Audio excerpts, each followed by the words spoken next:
In 1824, Mexico gained independence from Spain. As this was going on, Manifest Destiny in the United States prompted their citizens to move westward. The Mexican government offered free land in Texas to the Americans so that they can create a buffer between themselves and hostile Native Americans.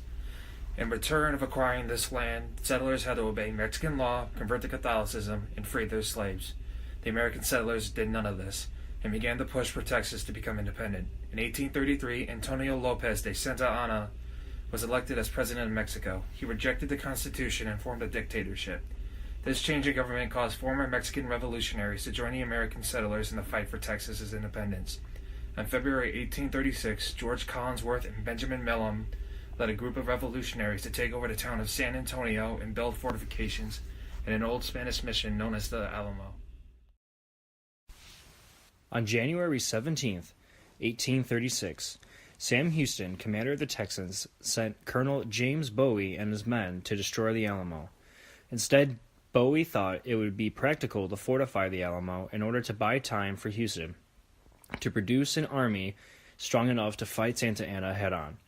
On February 2nd, Colonel William Travis arrived at the Alamo, increasing its men to around 130. On February 23rd, Santa Anna had taken over the town of San Antonio and begun to surround the revolutionaries in the Alamo and began his siege.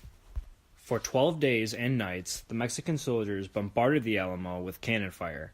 On March 6, 1836, Santa Anna marched his men up to the fort and waved the scarlet flag. The Mexicans charged the fort, but were met with cannon fire. By the third charge, they were able to scale the fort and engage in hand-to-hand combat with the revolutionaries. After 90 minutes of intense fighting, the battle was over. In the Battle of Santa Anna, 1,544 men were lost, and 500 were wounded, while all the Texans were either killed or executed by Mexicans. The bodies of the revolutionaries were burned in funeral pyres.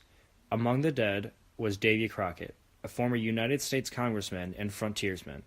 One of the only survivors was Susanna Dixon, who was the wife of Captain Almeron Dixon. 6 weeks later, Santa Anna was soundly defeated at the San Jacinto River. Thanks to those who gave their lives defending the Alamo, General Houston was able to create a strong military capable of taking down the Mexican forces head-on. The revolutionaries who fought and died at the Alamo live in infamy as heroes who made the ultimate sacrifice in the name of independence.